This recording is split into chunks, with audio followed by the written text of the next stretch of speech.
Hey, what's going on, everyone? Welcome to another episode of Coffee Talk, and I am Ryan, and I'm here with Alex, and today we're going to be talking about precision baskets, why they are important, what to look out for with precision baskets, and Alex is the expert. He has quite a few of these baskets in his possession, so he will let us know what we need to know about them. Alex, how are you? All right. Yeah, I'm great, thanks. Yeah, so precision baskets. Well, I'm not that kind of expert, but I'll say that I'm sort of just a user of them. Yeah, so I have my own collection. So I mainly use the baskets um, that are from VST and also IMS. So these are the two main precision baskets that I am currently aware of. Um, so yeah, so they are still like the normal baskets that you would use in your portafilter, but the difference is that they are precisely made. So hence the name precision baskets. Um, so if we take a normal basket, if you could see one here, you see that there are a lot of holes. Yes. So there is an argument where, well, basically not all of these holes are uniform. So basically, in other words, not all holes are the same. So hence this could potentially have an effect on the extraction. I This see. is highly debatable. So this is highly debatable. Some people say that you don't need to use VST baskets, but some people say that yeah, well then they do have an effect on the flavor. Um, yeah, so I think I'll start off with VST baskets. Um, so I have this 20 grams VST basket. Um, the differences with this basket and this basket is that this one is made without going through a camera. So Hmm. with each VST basket, VST supplies with a certificate. Just so basically this basket goes through a camera. So I think it goes through some sort of like a laser camera or something, and it actually measures every single hole just to make sure that it's uniform. And I'm not sure if you could see, it actually has a rating. Oh, wow.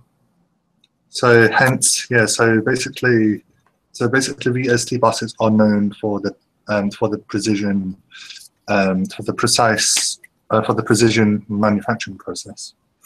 Um, yeah, and then some people would actually ask, why would you care? Um, from my experience, um, VST baskets, because you know every hole is each hole is uniform. So when the water comes out, you would have an equal extraction from the coffee that is being poured as an espresso. So hence this would also help you. So if you're using bottomless, VST baskets would also highlight any barista errors. So when I say barista errors, you it would highlight if the barista didn't distribute the coffee properly, didn't tamp the coffee wrongly. So if he or she tamped one side more lighter to the other. Um, yeah. So that's what I currently know and what I've experienced with VSDs. So now if I go over to IMS.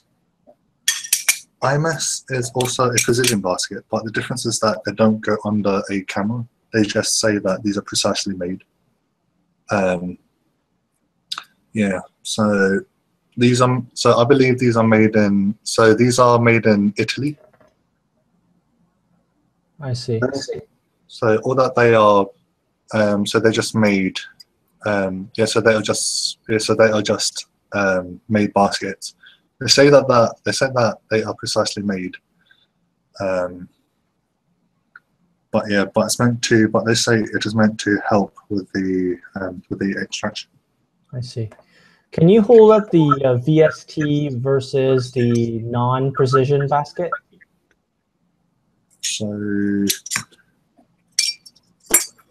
So here we have the non-VST, and this is the VST. Can you flip it the other way around? Let's see here. I see. Okay.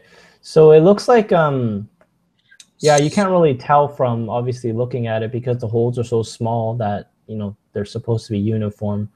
But I think the bottom line and the biggest question is, have you experienced a flavor improvement or flavor difference when you switched over to a precision basket?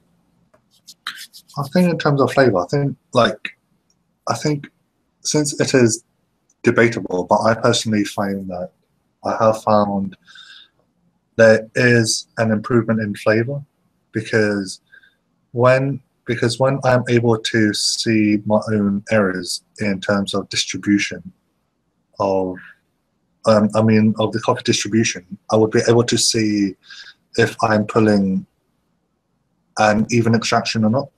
So hence that would have hence that would help me to even out my extraction, and that in turn would then help me to have a better shot, hence a better flavor. I see. But, yeah. But if you were to compare two baskets, where if everything was correct, my distribution was correct on the VST against the stock, I would still say the VST because since everything is more uniform. So I have to say I'm more biased towards VST, and this also has to go with IMS. So when I compare VSTs and IMS, I would still prefer VSTs because I just feel that they are more solidly made. I see. I've also seen some features of precision baskets where they say, oh, it's ridgeless. So does that fall into the category of how precision baskets are made as well? Like they don't have a ridge inside, so that when you tamp, there's the coffee puck, I guess, the bed of coffee is very uniform. Actually, having a ridge or not, it wouldn't really matter. You could have a ridged VST basket, and that wouldn't really change much. All that is different is the number of holes. I see. So the number of holes on here. That's the VST, right? So this is an IMS, and this is a VST. Oh, okay. So you're saying the number of holes are more or less, right? Yeah. Well, I can't really count, but it's mainly the size of the holes. Yeah, Alex, I'm not going to make you count the number of holes and compare. We'll talk about that another week if you can have an answer for us. Well, that's great. I mean, yeah, I never knew, there was actually a certification for the uniformity of the holes in your portafilter basket. And I mean, this is getting into very technical and precise, hence the name precision baskets, a precise way of, placing your coffee into the basket and how it's being brewed. So thanks for sharing that with us. If you guys have any comments or any sort of questions, please leave them in the comments below. Please remember to subscribe. We have new videos every week. And thanks, Alex. Thanks, Ryan.